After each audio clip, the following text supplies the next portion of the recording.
Hello to everyone, again welcome on my YouTube channel तेरा मेरा maths. तो मैं रिमी शर्मा फिर से कॉन्टिन्यूटी में मैट्रिसेस टॉपिक को आपके साथ लेकर आई हूँ। ये मेरा मैट्रिसेस के ऊपर लेक्चर नंबर 4 है।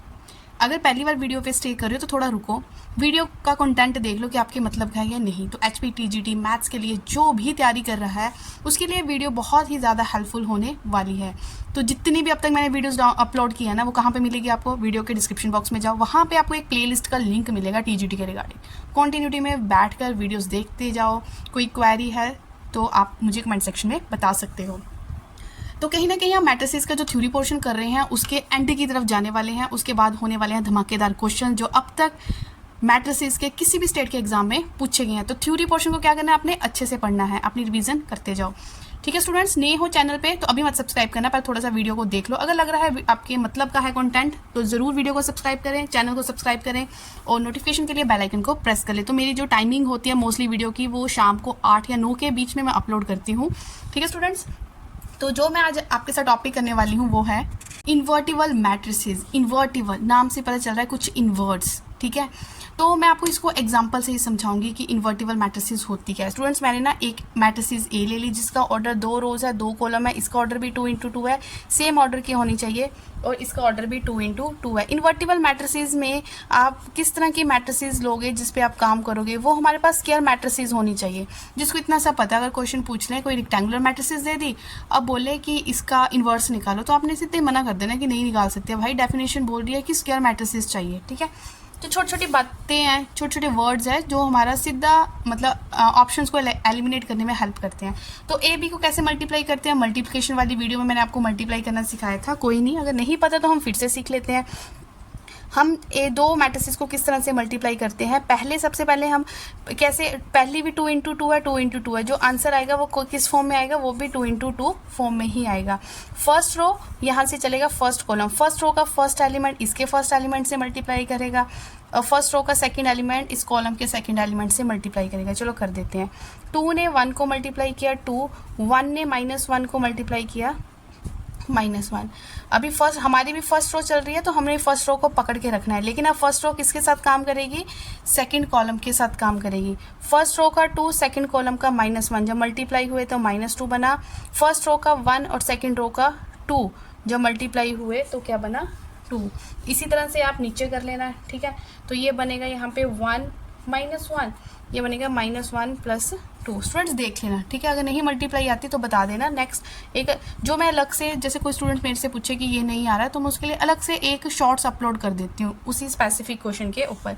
तो यहाँ से बना 1, ये बना 0, ये बना 0, ये बना 1। इस तरह से मैट्रिसेस अगर बन जाए, AB = ये हमारी कौन सी होती है, आइडेंटिटी मैट्रिसेस। ठीक है, ये किस तरह, जिसके डायगोनल एलिमेंट्स 1 1 होते हैं तो वो कौन सी मैट्रिसेस होती है, आइडेंटिटी मैट्रिसेस। अगर दो मैट्रिसेस को मल्टीप्लाई करके उसकी आइडेंटिटी आ जाए तो हम ये बोलेंगे कि B is the इन्वर्ट्स of A। B क्या है, A का इन्वर्ट्स है, तो इसको ही बोलते हैं इन्वर्टिबल मैट्रिसेस। मीन्स जब दो मैट्रिसेस को मल्टीप्लाई किया और फिर से वापस क्या आ जाए, आइडेंटिटी मैट्रिसेस इस तरह की होती है। इसका मतलब जो दूसरा एलिमेंट आप मल्टीप्लाई कर रहे हो वो उसका क्या है, इन्वर्ट्स है। ठीक है, इन्वर्टिबल में आपको जस्ट इतना ही ध्यान देना है कि आपको इन्वर्ट्स निकालना आना चाहिए। प्लस 2 मोस्ट इंपॉर्टेंट नोट्स जो मैंने आपके सामने लिखे, ये बात तो अभी मैं आपको बोल के हटी कि जो रेक्टेंगुलर मैट्रिसेस होगी, हमें पता है invertible matrices mean square matrices का वहाँ पे रोल है, रेक्टेंगुलर मैट्रिसेस का कोई लेना देना नहीं है। इसका मतलब rectangular matrices does not possess inverse matrices. ठीक है, और जब भी हम किसी चीज़ का इन्वर्स निकालते हैं ना तो वो कैसा होता है, यूनिक। ये नहीं कि AB को मल्टीप्लाई किया, एक बार उसने C आंसर दे दिया, AB को मल्टीप्लाई किया और अगली बार उसने D आंसर दे दिया, ऐसा नहीं। तो इन्वर्स किसी भी स्क्वायर मैट्रिसेस का जो इन्वर्स निकलेगा वो हमेशा क्या होगा, यूनिक होगा। ठीक है, छोटी सी बात पर इम्पॉर्टेंट। अब हम टॉपिक साथ में ही शुरू कर लेते हैं, डिटर्मिनेंट, क्योंकि वो भी मैट्रिसेस का ही पोर्शन है। ठीक है, वहाँ से भी काफ़ी क्वेश्चन पूछे जाते हैं। तो इसी कॉन्टिन्यूटी में अब हम डिटर्मिनेंट टॉपिक से भी जो मोस्ट इंपॉर्टेंट पोर्शन है वो हम लेने वाले हैं। अभी तक किसी को कोई भी क्वेरी नहीं होनी चाहिए, बिल्कुल पानी की तरह टॉपिक आपके क्लियर होने चाहिए। ठीक है, तो स्टूडेंट्स बिना टाइम वेस्ट किए हुए ना, जो छोटी छोटी प्रॉपर्टीज़ हैं वो पढ़ लेते हैं डिटर्मिनेंट की। देखो, डिटर्मिनेंट जो होता है उसकी वैल्यू को कोई फ़र्क नहीं होता। अगर 2 रोज़ या कॉलम और रो को आप आपस में चेंज कर रहे हो ना, तो डिटर्मिनेंट की वैल्यू को कोई फ़र्क नहीं पड़ता। ठीक है, जल्दी जल्दी ऐसे ही बता दूंगी आप। अगर आप कोई दो रोज को आपस में चेंज कर रहे हो या कोई दो कॉलम्स को आपस में चेंज कर रहे हो तो sign of determinant changes, sign में फ़र्क आएगा, ठीक है। साइन में कब, जब रो और कॉलम को कर रहे हैं तब डिटर्मिनेंट में कोई फ़र्क नहीं पड़ रहा, जब रो या कॉलम को आपस में आप चेंज कर रहे हो, ठीक है, तब साइन में चेंज आता है। अगर ये चीज़ें देखो ट्रिक्स बनेंगे इसके, ठीक है, नहीं तो मैं थ्योरी में इतना वो नहीं करती कि आपको एक एक लाइन लिखाऊं, लेकिन आपको अच्छे से लिखना है इस चीज़ को।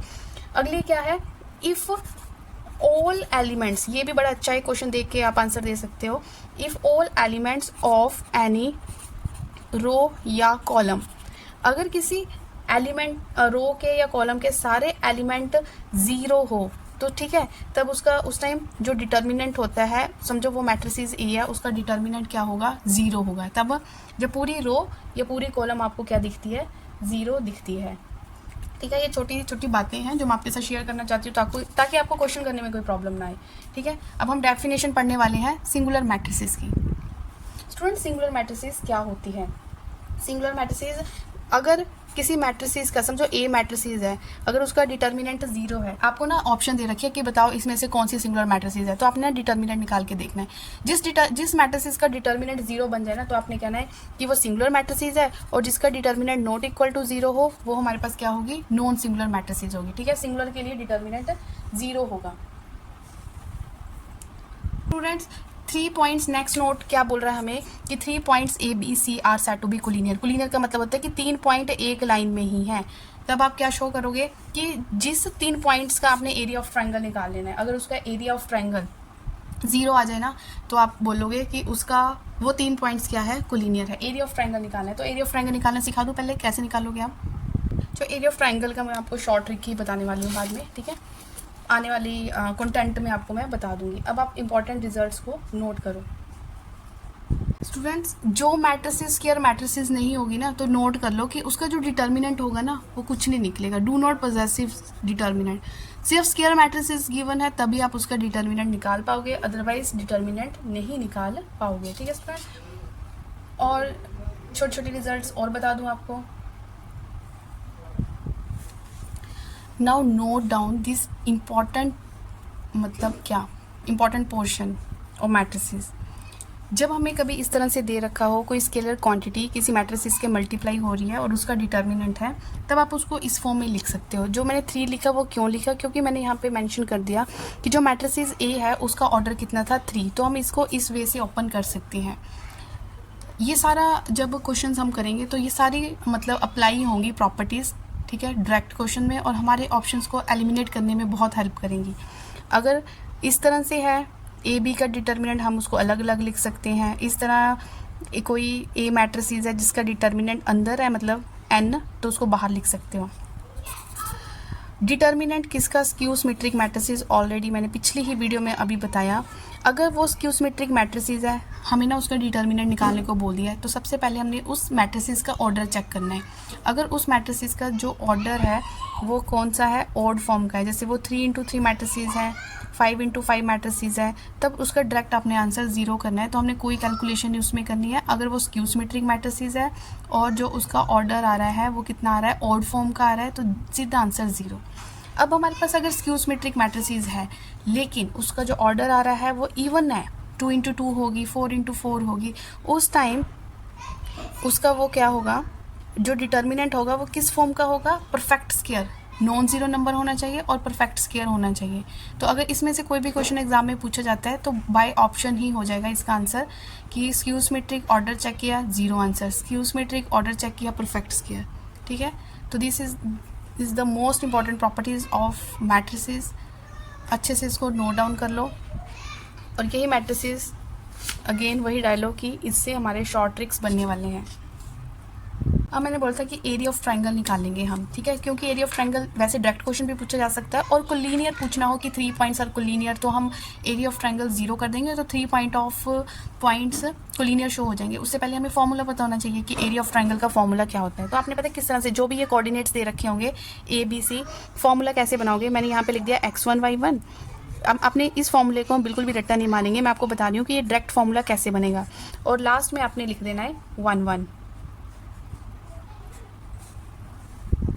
तो जब भी हम लास्ट में 1 1 नहीं लिखोगे, वो फर्स्ट कोऑर्डिनेट जो भी था ये उसी को रिपीट कर दोगे, मतलब ठीक है। पहले हमने लिख दिया x1 y1, फिर हमने लिख दिया x2 y2, फिर हमने लिख दिया x3 y3, फिर फर्स्ट कोऑर्डिनेट को फिर से रिपीट कर देना। अब एरिया ऑफ ट्रायंगल का फॉर्मूला स्टूडेंट देखो कैसे बनेगा। पहले तो हाफ लिख दो, बाहर लिख दिया, आपने इसको क्रॉस किया, इसको मल्टीप्लाई किया, क्या बना x1 y2।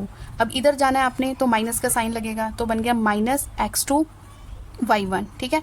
अब आपने इसको इससे मल्टीप्लाई किया तो प्लस x2 y3। अब हम ऊपर जाएंगे तो ये क्या बन गया माइनस x3 y2, ठीक है। अब इधर गए तो प्लस x3 y1, अब इस साइड गए तो माइनस, जब भी ऊपर की तरफ जाएंगे तो माइनस साइन। तो ये हमारा फॉर्मूला बन गया एरिया ऑफ ट्रायंगल का। कोई आपने रट्टा नहीं लगाना, रट्टा लगाओगे तो कहीं ना कहीं गलत होने के चांसेस हो जाते हैं। सिंपल इस वे से लिखोगे, 3 कोऑर्डिनेट्स तो आपको दिए होंगे, चौथा कोऑर्डिनेट्स आपने फिर से रिपीट करके लिख देना है, फिर उसको इस तरह से आपने क्रॉस करके हाफ लगा देना है, ठीक है। तो इस तरह से हम एरिया ऑफ ट्रायंगल जो भी हमें 3 पॉइंट्स गिवन होंगे निकाल लेंगे। अगर वो 0 बन गया तो आपने बोल देना है कि जी 3 पॉइंट जो आपने दिए हैं ये एरिया ऑफ ट्रायंगल, ये ट्रायंगल के नहीं है, ये तो तीनों पॉइंट्स एक लाइन में आ रहे हैं, ये तीनों पॉइंट्स क्या है, कोलिनियर पॉइंट्स हैं। तो इस तरह से आप इजीली निकाल दोगे। समझ आ रहा है? नए स्टूडेंट्स क्या करेंगे, चैनल को कर लेंगे सब्सक्राइब। कहीं भी वीडियो अच्छा लगता हो तो शर्माया मत करो, वीडियो को लाइक ज़रूर कर दिया करो, ठीक है। और डेली अपडेट्स के लिए नोटिफिकेशन बेल को आप कर लो प्रेस। छोटा सा पॉइंट अभी मतलब इस पर नज़र पड़ी, आपको कैलकुलेशन से बचा लेगा अगर हमें ये रिजल्ट पता। अगर 3 पॉइंट्स मुझे AP फॉर्म में दे रखे हैं मैंने अरिथमेटिक प्रोग्रेशन, तो उसका डिटर्मिनेंट भी हमारे पास क्या होता है, 0 होता है, ठीक है। कुछ चीज़ें हमें जस्ट माइंड में रखनी होती है, कैसे आया, क्यों आया, ये आप देख लेना, बुक्स आप सभी के पास है। मैं जस्ट आपको रिजल्ट बता रही हूँ, ठीक है, ताकि हम आंसर को ईजिली निकाल पाएँ। स्टूडेंट्स, अब मैं आपको बताने वाली हूँ किस भी मैट्रिसेस का आप एडजॉइंट कैसे निकाल सकते हो। हमें पता है ये कौन सी पोजीशन होती है, A11 है, ये A12 है, ये A21 है, ये A22 है। सबसे पहले जब हम इस मैट्रिसेस का एडजॉइंट निकालेंगे, मैं एडजॉइंट क्यों बता रही हूँ, ताकि हम इनवर्स निकाल सके, ठीक है। किसी भी मैट्रिसेस का A11 निकालना है तो फर्स्ट रो फर्स्ट कॉलम पे रख दो हाथ, बचा क्या 4, ठीक है। तो यहाँ पे आ गया पहले, ठीक है, तो मेरा 8 अब A12 निकालना है तो फर्स्ट रो और सेकंड कॉलम पे रख दो हाथ, बचा क्या 3, तो A12 निकल गया। अब अपने ये ध्यान देना है कि जो A12 पोजीशन है वो ओड है, 1 2 ओड बन रहा है ना, तो -3 आएगा, ठीक है। उसके बाद A21 पहले माइनस लगा लो, क्यों, क्योंकि ये ओड पोजीशन है। 2 1 पे सेकंड रो और फर्स्ट कॉलम पे हाथ रखो, क्या बचा 2 बचा।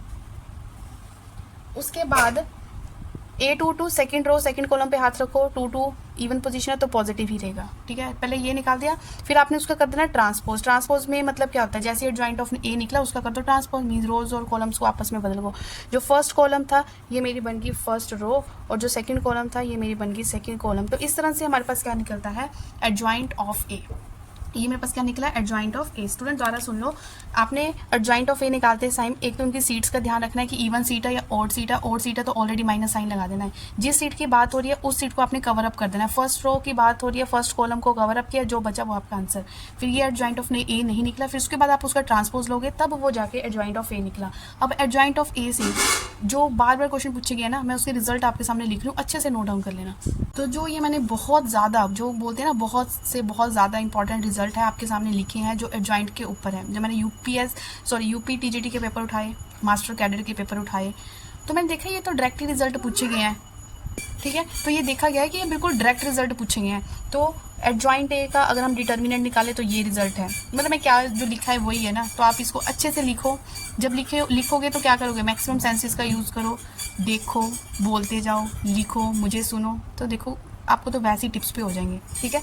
तो आज की वीडियो में हम यही करने वाले हैं। जो मेरी कल वाली वीडियो होने वाली है वो लास्ट वीडियो होगी इसके ऊपर, ठीक है, लास्ट वीडियो होगी। और प्रीवियस ईयर के क्वेश्चन हम कल वाली वीडियो में करने वाले हैं। तो मैं ये चाहूँगी कि आप सभी इस चैनल के साथ जुड़े रहें। जितना बेनिफिट ले सकते हो कंटेंट का उतना आप लें, मैक्सिमम से मैक्सिमम शेयर करें अगर आप चाहते हो कि आपका दूसरा फ्रेंड भी इन वीडियोस को देखे, अगर आपको अच्छी लग रही है तो, ठीक है। तो students, hit the like button if you like the content. If you are new on channel then please subscribe and अच्छे से तैयारी करते रहें। कोई भी क्वेरी हो तो कमेंट सेक्शन में पूछ सकते हो।